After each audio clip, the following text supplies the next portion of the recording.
Wake up! 하나님은 내 소망 알람.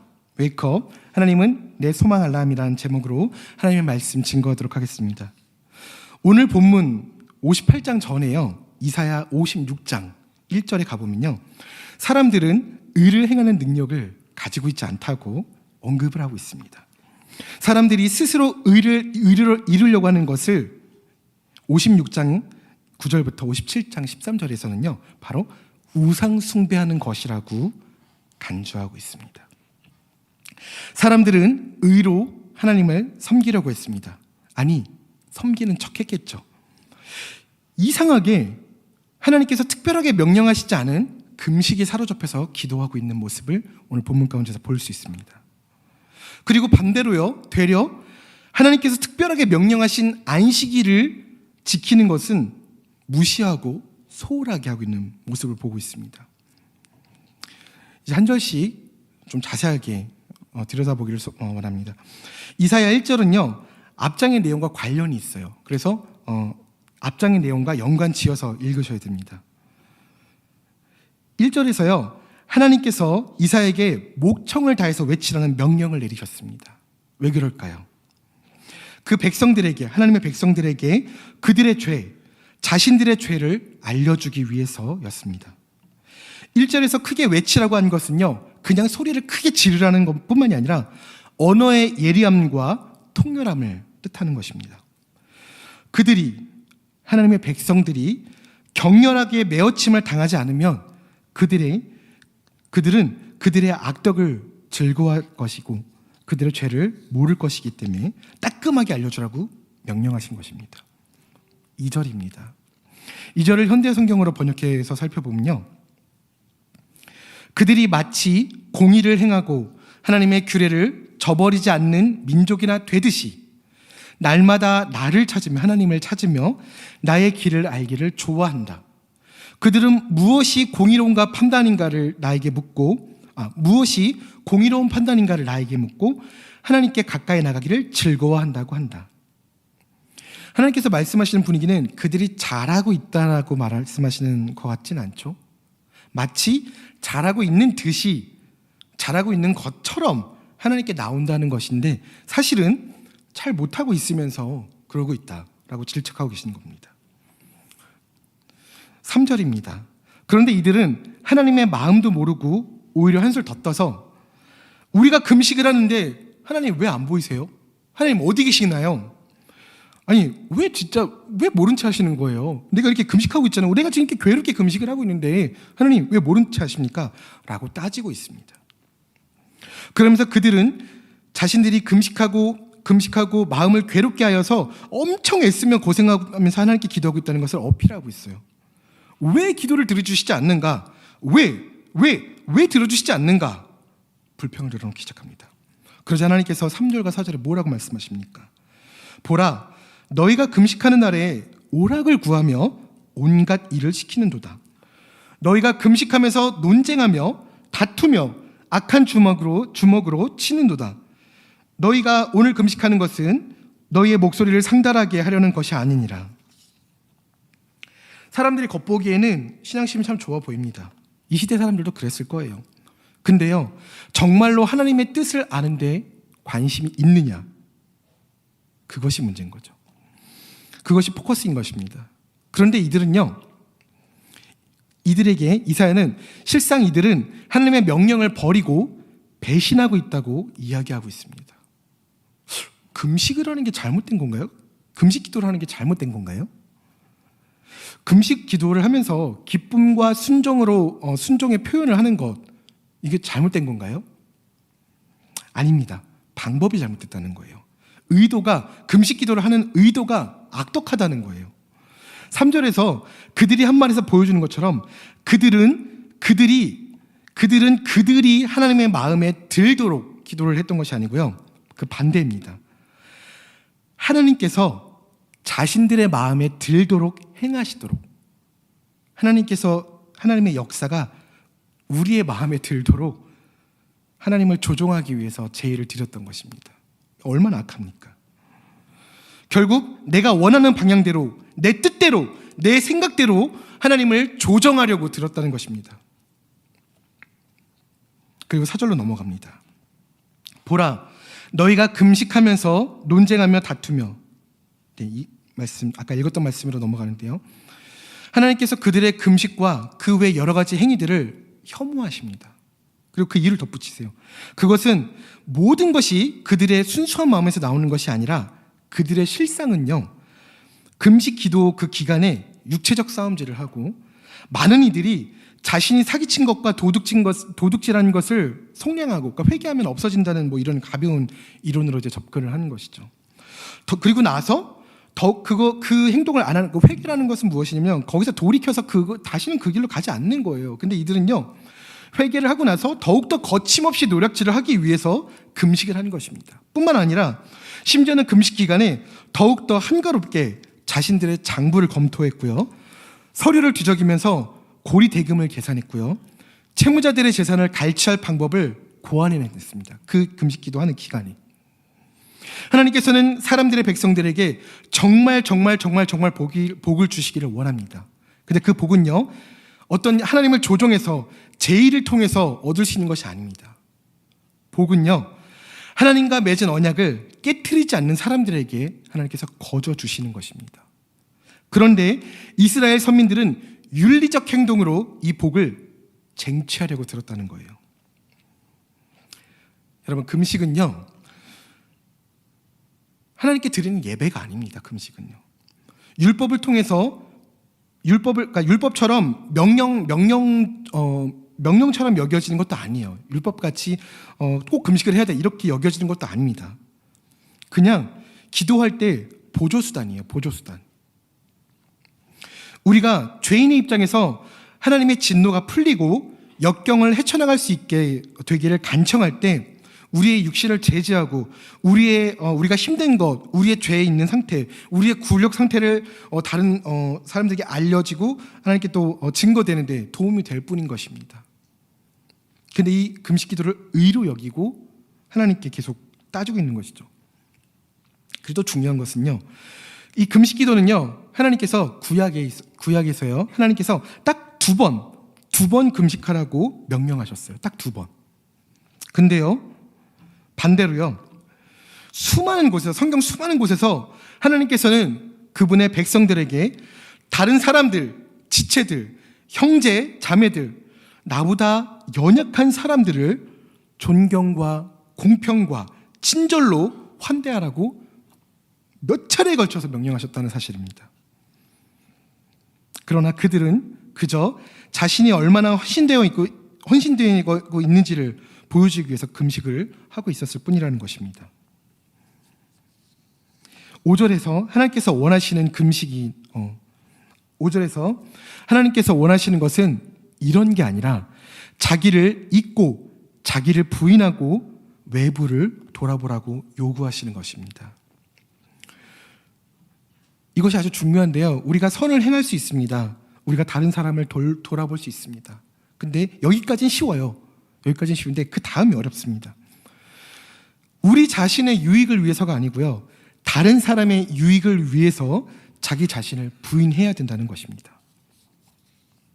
그리고 6절과 7절에 하나님께서 원하시는 금식에 대해서 나와 있습니다. 내가 기뻐하는 금식은 흉악의 결박을 풀어주며 멍에의 줄을 끌어주며 압제당하는 자를 자유케 하며 모든 멍에를 꺾는 것. 그 7절입니다.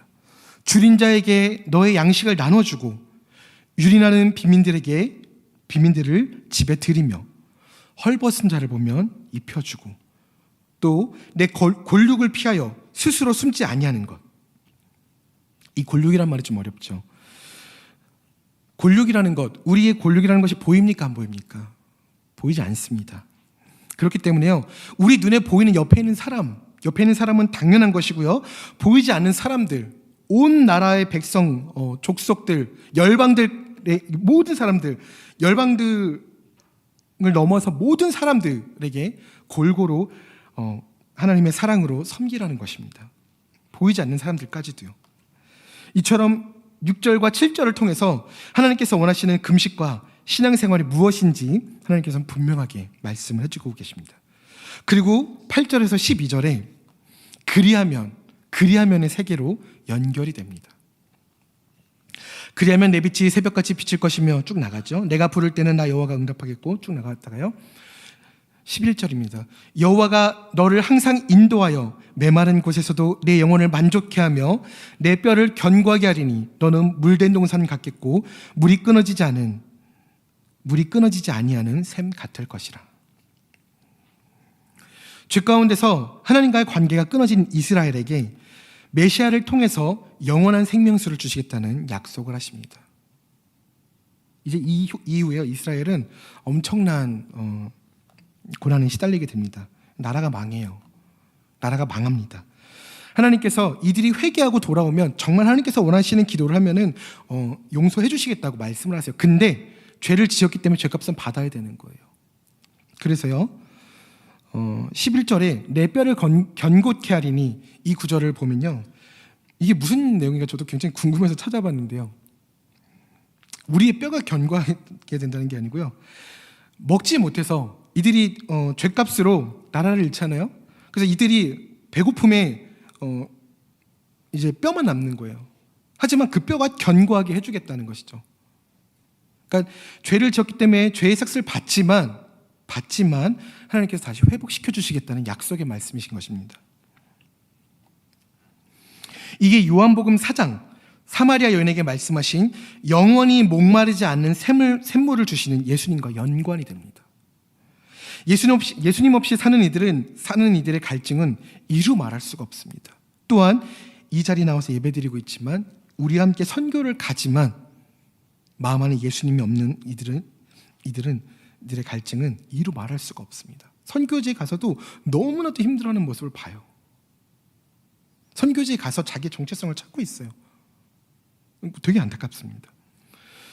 예수님을 통해서만 영원한 생명수를 얻을 수 있는 것입니다. 다른 것은 방법이 없어요. 또 이 복은요, 마르지 않는 샘이라는 이 복은요, 원천적으로 주님께 해당되는 것입니다. 예수님께서 어떤 분이십니까? 그분은 온전한 사람으로 이 땅에 오셔가지고 물된 동산 같은 기름진 모습과 끊이지 않는 샘처럼 넘쳐나는 생명수를 바라시는 분이십니다. 예수님 그 자체시죠. 그리고 주님을 마음에 모신 이들은 이 축복을 동일하게 누리게 된다는 것입니다. 그렇기 때문에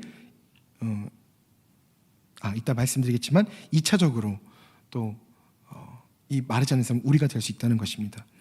결국에 11절 여호와가 너를 항상 인도하여 메마른 곳에서도 내 영혼을 만족케 하며 내 뼈를 견고하게 하리니 너는 물된 동산 같겠고 물이 끊어지지 않는 샘 같을 것이라 는 이 말씀은 우리에게 하시는 것이라는 것입니다. 이렇게 되는 거죠. 쉽게 말하면 예수님을 마음에 모신 우리는 바로 물된 동산이다, 마르지 않는 샘 같을 것이다 라고 이 본문은 이야기하고 있는 것입니다. 이게 신약에서 나타난 보다 정확한 의미입니다. 물론 이렇게 부분 이렇게 생략된 것들이 있죠. 근데요, 그래도 이 의미로 당연하게 받아들여야 된다는 것이죠. 성경은 다양한 의미를 지닌 지칭이 많습니다. 이사야에서요, 고레스에 대한 이야기를 할 때가 있는데요, 그때도 예수님을 예표하니 고레에 쓰기도 하고 이것은 예수님이시기도 한 것입니다. 그리고 또한 이 복의 대상다, 아까 말씀드렸지만 1차적으로는 예수님으로 볼 수 있습니다. 물론 예수님께서 복을 주시는 분이시기도 하시죠. 그리고 2차적으로 예수님 안에 있는 모든 자들이 바로 이 복이라는 것입니다. 예수님 안에 있을 때, 예수님을 인하여서. 이사야서는 이제 곧 닥칠 아수르와 바벨론을 통한 하나님의 심판을 이야기하고 있기에 구약 안에 복음서라고 불립니다. 금식하고 아무리 경건하고자 애를 써도 마음이 하나님을 향하지 않으면 심판은 반드시 찾아오지만 그 심판에서 빛으로 인도하시고 고치시고 회복하시고 다시 기름진 땅, 넘치는 물가로 인도하신다는 말씀인 것입니다. 그러니 예수님을 통해서 얻는 복이라고 그냥 단순히 우리가 복 받는다, 뭐 이 땅에서 그냥 복 받는다 이렇게 말하는 복이라고 하기에는 너무나도 참을 수 없는 가벼움이라는 것이죠. 그 이상의 복이라는 것입니다. 우리의 본문을 읽을 때요, 우리의 마음 가운데 우리에게 오신 예수 그리스도에 대한 감사한 마음이 우리가 생겨야 합니다. 이사야에서 보면요, 예수님께서 우리 대신에 채찍을 맞으셨고 볼품없이 되셨다는 것을 강조하지 않습니까? 바로 그 예수님으로 인하여서 우리가 나음을 입었고 풍성한 물가로 걸을 수 있다는 것이 바로 이 본문의 핵심인 것입니다. 근데 막상 우리의 삶은 어떻습니까? 우리는 마르지 않는 샘 같은 존재인데 막상을 세상을 살다 보면 어떻습니까? 막아설 수 없는 힘겨운 절망 가운데 빠집니다.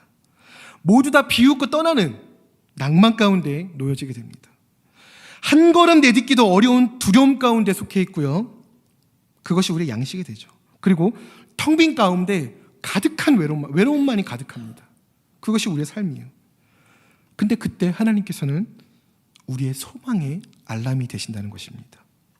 우리가 마르지 않는 샘 같은 그런 존재들인데, 예수님을 통해서 그런 존재가 되었는데, 죄송합니다. 존재가 된 것이 아니라 그렇다고 칭함을 받았는데 우리가 이러고 살고 있는 거예요. 절망 가운데, 낭만 가운데, 두려움 가운데, 외로움 가운데 빠져서 살고 있는 것입니다.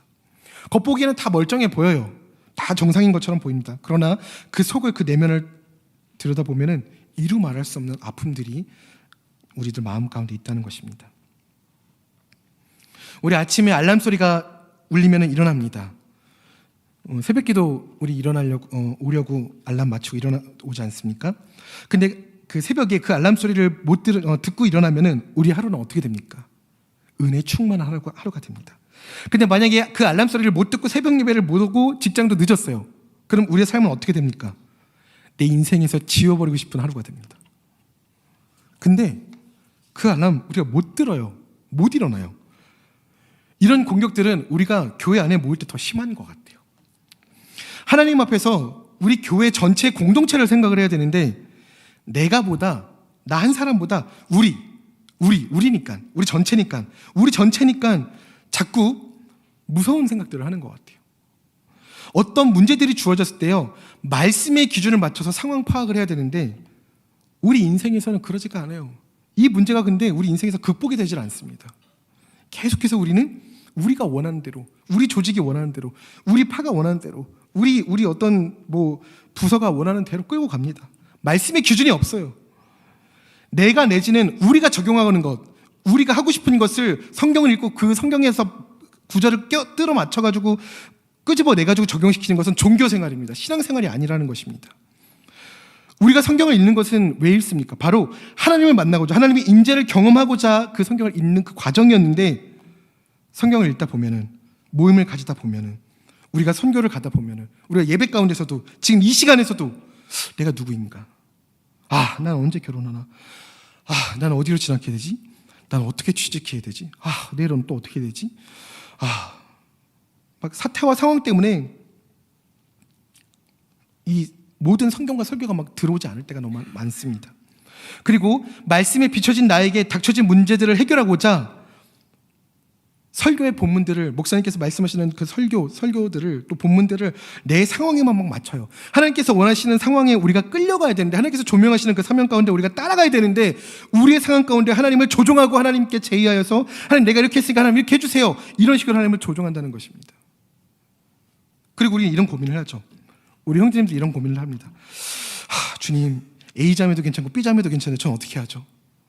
이런 고민들, 예배 시간에 이런 생각들을 하고 있다는 것입니다. 오늘은 A자매가 이뻐 보이는데 내일은 B자매가 이뻐 보이는데요.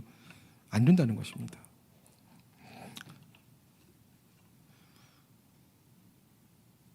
우리 교육자들이 설교를 준비할 때요, 우리 성도님들의 이야기를 듣지 않습니까?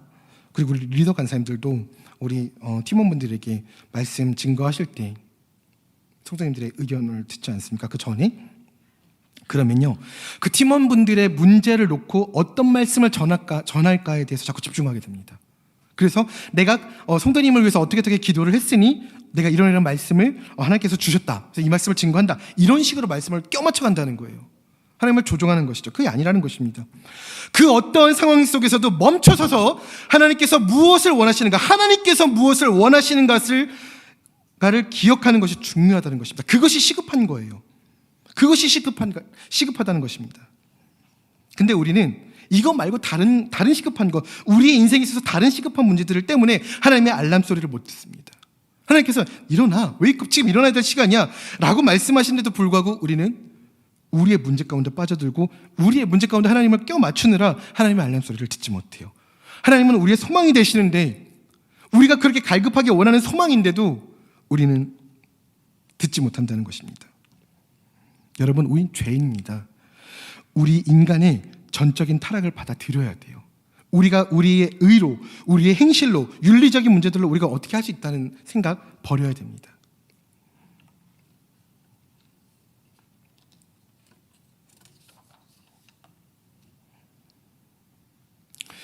성령님께서 내 문제를 조명하셔서 내가 지금 왜 이러고 있는지 깨닫는 것이 중요하다는 것입니다. 하나님께서 나에게 어떠한 소망을 주셨고 언제 알람을 주시는지 늘 깨어서 들어야 합니다. 또한 알람이 울렸을 때 우리는 즉시로 정신 차리고 따라가야 됩니다. 의심하지 말아야 됩니다. 그러면 위로의 주님께서 나를 돌아봐 주실 것이고 치료의 주님께서 나를 고쳐주실 것입니다. 회복의 주님께서 나를 새롭게 하실 것이며 우리는 하나님을 찬양할 것입니다. 나의 주님, 나의 주님이라고 외치며 우리는 찬양할 것입니다. 이제 더 이상은 우리의 사랑하는 교회를, 우리의 공동체를 우리의 입맛대로 껴맞춰서는 안 됩니다. 우리는 공동체를 말씀대로 사랑해야 됩니다. 우리가 이런 짓 많이 하죠. 동역을 하다 보면, 저도 그럴 때가 많습니다. 같이 이렇게 동역을 하다 보면요, 이렇게 경쟁이 붙잖아요. 그래서 옆에 있는 동역자를 미워합니다. 또 의견이 맞지 않으면은 그 동역자를 죽여버리고 싶죠. 안 그러신가요? 저만 타락했나요? 여러분, 바울은 아마 자기가 죽인 스데반의 설교를 늘 기억하면서 살았을 거예요.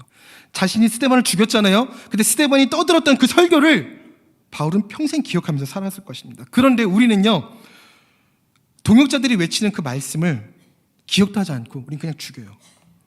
우리는 아주 못된 인간들이에요. 우리는 그냥 죽입니다. 그 동역자의 말을 그냥 무시해요. 그 동역자가 애쓰고 정말 하나님께 엎드려서 정말 그 일을 조금씩 추진해 나갈 때 그냥 걷잡을 수 없는 그냥 파워가 나에게 있으면 그것을 그냥 사용해버리고 맙니다. 절대 돌아보지 않아요, 뒤를. 그리고 숨도 못 쉬게끔 만들어 놨습니다. 그리고는 내 마음에 아무것도 남지 않아요.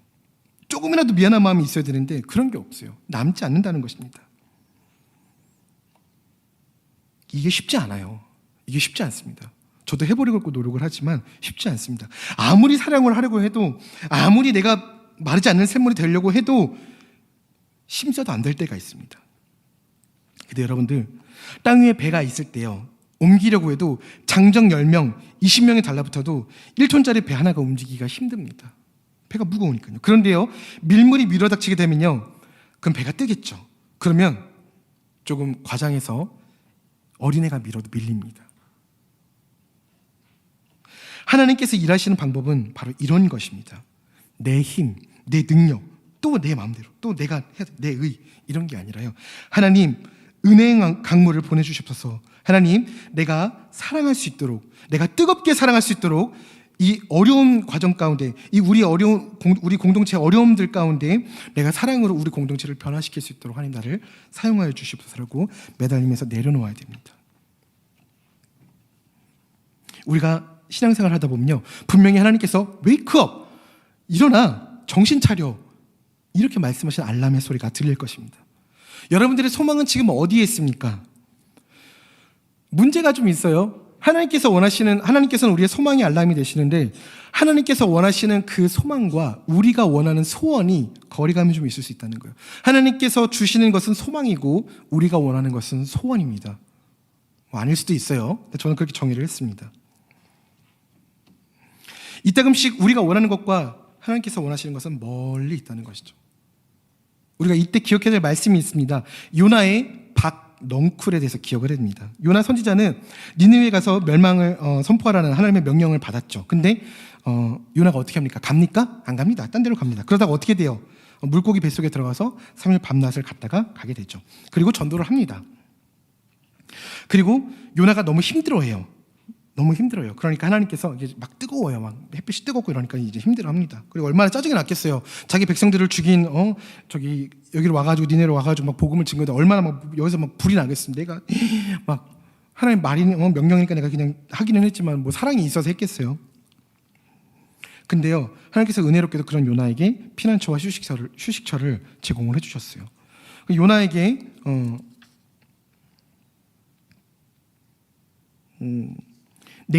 밤에는 냉기와 낮에는 열기를 이렇게 해결해 줄 수 있는 박넝쿨을 준비를 해주셨습니다. 근데요 갑자기 그 박넝쿨이 사라졌어요. 그 박넝쿨이 갑자기 사라졌습니다. 그리고 요나는 다시 괴로움을 겪게 되죠. 그래서 이것은 요나를 짜증나게 만들었습니다. 아 하나님, 박넝쿨을 이렇게 없애실 거면은, 박넝쿨을 죽게 하실 거면은 나도 박넝쿨과 같이 죽게 해주세요. 나도 그냥 같이 죽여주세요. 요나가 하나님께 하는 얘기예요. 하나님, 박넝쿨 없어요? 나도 죽여요. 이러고 있는 거예요 지금. 요나가 아셨나요? 요나가 이랬어요. 하나님께서 말씀하셨죠. 쟁론하셨습니다. 야, 그 박넝쿨 네가 그렇게 아꼈는데 너는 이 박넝쿨이 시드니 너가 치근한 거, 너가 얼마나 이렇게 힘들어하고 막 짜증을 내느냐. 근데 네가 이 박넝쿨 만든 거 아니잖아. 근데 나는 내가 이 니느웨 백성들을 내가 만들었다고. 내가 사랑한다고. 내가 얼마나 아끼지 않겠니 이들을. 근데 너는 이 박넝쿨보다 중요한 이 사람들에게 복음 전하는 거를 그렇게 불만하고, 너를 이렇게 위에서 있는 박넝쿨이 사라진 것 때문에 나한테 그렇게 하느냐. 그렇게 말씀을 하십니다. 우리가 원하지 않는 상황이라도요 하나님의 알람이 이쪽일 때가 있어요. 우리가 이쪽으로 가고 싶은데요 하나님의 알람이 저쪽에서 울릴 때가 있습니다. 그리고 우리는 방향을 유턴해야 돼요.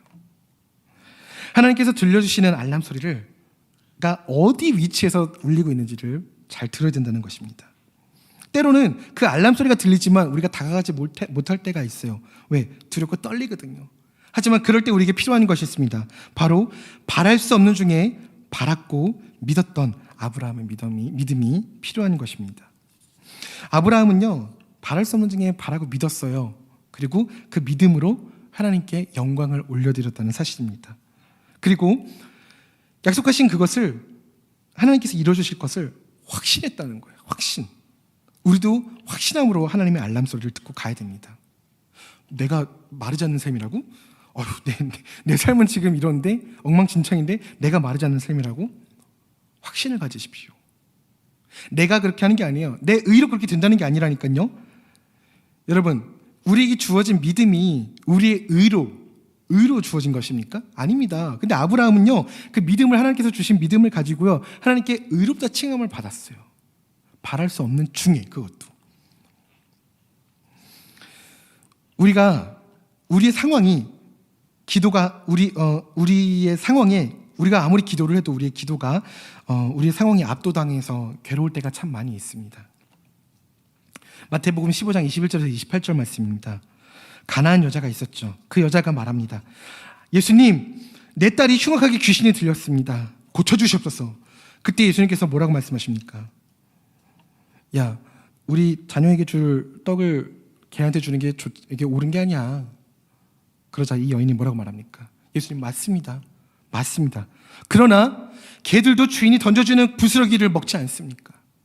부스러기라도 줬사오니 주님 행할 주시옵소서. 그렇게 고백을 합니다. 그렇게 예수님께서 뭐라고 말씀하십니까? 여인이여, 내 믿음이 크도다. 딸이 나았어요. 여러분, 이 부스러기 믿음이 작습니까? 아니에요. 마태복음 17장 20절에 보면요, 이르시되 너희 믿음이 작은 까닭이라 진실로 너희에게 이르노니 만일 너희가 믿음이 겨자씨 하나만큼만 있어도 이 산을 명하여 저기로 옮겨지라 하면 옮겨질 것이요 또 너희가 못할 것이 없으니라 라고 보면 나와 있잖아요. 우리 이 말씀 믿잖아요. 부스러기라도 줬사오니라는 믿음으로 나가야 됩니다. 우리 마르지 않는 셈이에요. 우리가 예수님을 믿기 때문이죠. 우리는 우리의 존재를 통하여서 예수님을 바라보는 세상 가운데 우리는 하나님의 알람을 같이 나눌 그런 당연한 사명감을 가지고 있습니다. 어려운 상황 가운데 우리 문제만 자꾸 집중하지 말고요. 바랄 수 없는 중에 바라게 하시는 하나님을 바라보고 우리가 마르지 않는 삶과 같은 삶이 되어지기를 소망합니다. 바랄 수 없는 중에요. 그때도요. 우리의 삶의 가장 낮은 곳, 그곳에서 우리의 감사가 터져 나오게 만드신 하나님을 믿고 나갑시다. 우리의 삶 가운데서 가장 메마른 시절이 있습니다. 가장 초라한 시절이 있어요. 정말 낙담되어지는 시절이 있습니다. 근데 그때요. 그 자리 가운데 계속 침체되어지지 말고요. 하나님의 알람을 듣고 하나님을 만나는 시간이 되어지기를 소망합니다. 우리에게 주어진 사역들이 있죠. 그 가운데 온전히 헌신하기를 다짐하는 우리 각 한 사람 한 사람 가운데 하나님께서 임재 주실 것입니다. 그리고 우리를 다스리시고 오직 성령님 한 분만이 우리 속에서 역사하실 것을 간절히 소망합니다. 모든 순간순간 하나님의 영광만을 드러내기를 소망합니다. 우리의 의, 우리의 자랑, 우리의 유익 좀 부인합시다. 버리자고요. 예수님의 흔적만을 남기는 사역이 되어지기를 소망합니다. 예수 그리스도의 흔적만 남기는 사역이 되어지기를 소망합니다. 주님의 말씀 가운데 우리의 마음을 주장하시고 보호하시며 인도해 주실 것입니다. 나는 부족하죠. 안 될 것입니다. 그러나 우리가 예수님을 믿잖아요. 그렇기 때문에 우리는 마르지 않는 삶이라는 것입니다. 우리 하나님께서 웨이크업, 일어나, 야 정신 차리라고, 나랑 같이 가자 라고 말씀하시는 알람에 반응하는 우리가 되어지기를 간절히 소망합니다. 이 시간 세상의 유혹 시험이 내게 몰려올 때도 함께 찬양 드리고 기도하시겠습니다.